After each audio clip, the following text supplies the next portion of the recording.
Dream on.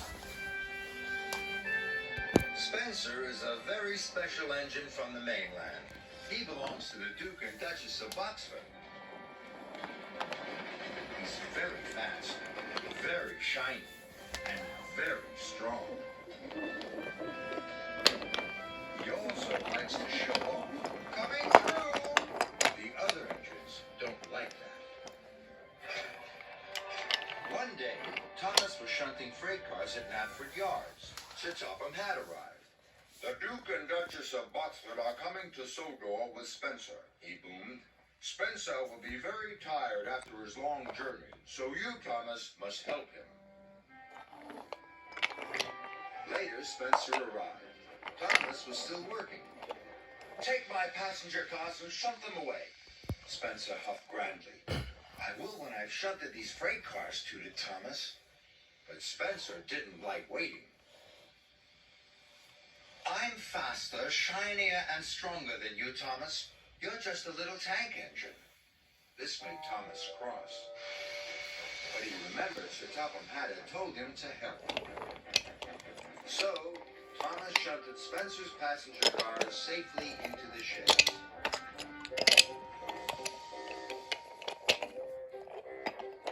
When Thomas arrived back in the sheds, he was very tired. Spencer was already there.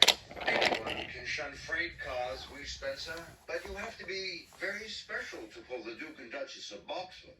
This made Thomas very cross. "I'll show that bossy boiler," Thomas puffed. "Tomorrow, I'm going to be faster, shinier, and stronger than Spencer." The next morning, Thomas had to collect freight cars from the smelter's yards. When Thomas reached the main one, he decided he would go faster than Spencer. Thomas puffed faster and faster. Thomas steamed past Emily. "Slow down, Thomas," she whistled. "You'll never get round the bend." Thomas slammed on his brakes. "Whoa!" tooted Thomas, terrified. Luckily, he stopped just in time.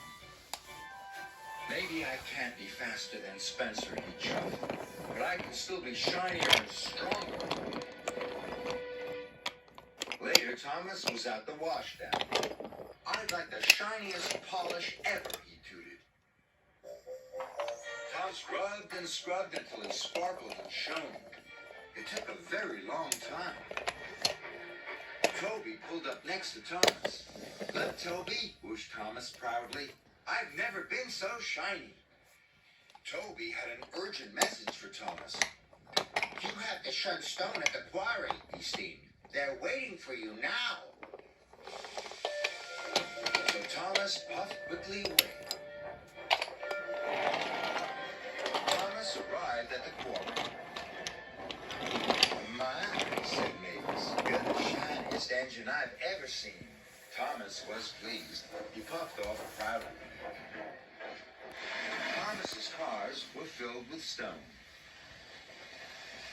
All his sparkle and shine had gone. Thomas was very unhappy. He steamed off with his load of stone. Thomas came to Gordon's Hill. He had never puffed up it with such a heavy load. "I may not be faster or shinier than Spencer," tooted Thomas, "but I can still be stronger." The hill got steeper and steeper, and the stone felt heavier and heavier. Thomas's wheels started to spin. "Oh no!" cried Thomas. Stones tipped out of the freight cars. He slid all the way to the bottom.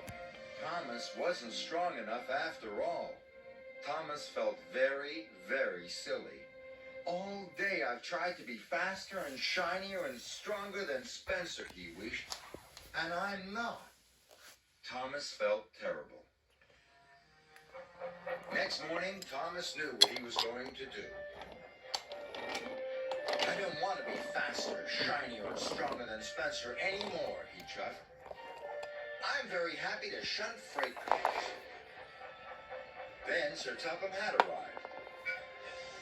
There is an emergency, he boomed. The Duke of Boxford has to return to the mainland on very important business. Where are his special passenger cars? His cars are right at the back of the yard, sir, puffed Thomas. But don't worry, I can shunt them to the front very quickly. Well done, Thomas, said Sir Topham Hatt. Take them to Spencer immediately.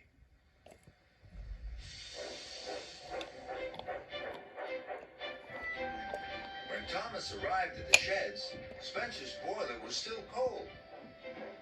You might be the fastest, shiniest, and strongest engine, but you're the slowest to get fired up, Thomas tooted cheekily. Now it was Spencer's turn to feel very silly. Then the Duke arrived. Why are you not ready, Spencer? I will miss my airplane, he said sternly. Thomas, you must take me to the airport. Yes, sir, tooted Thomas. The Duke's special coat of arms was placed on Thomas's boiler, and Thomas steamed grandly away. Thomas felt very proud as he raced to the airport. Thomas arrived just in time. Jeremy was waiting for them. The Duke was very pleased. There's nothing better than an engine you can rely on, he said. You saved the day, Thomas. Thomas watched the Duke's airplane fly away. Thomas knew he wasn't faster, shinier, or stronger than Spencer, but he was certainly reliable. And that was a very useful thing to be.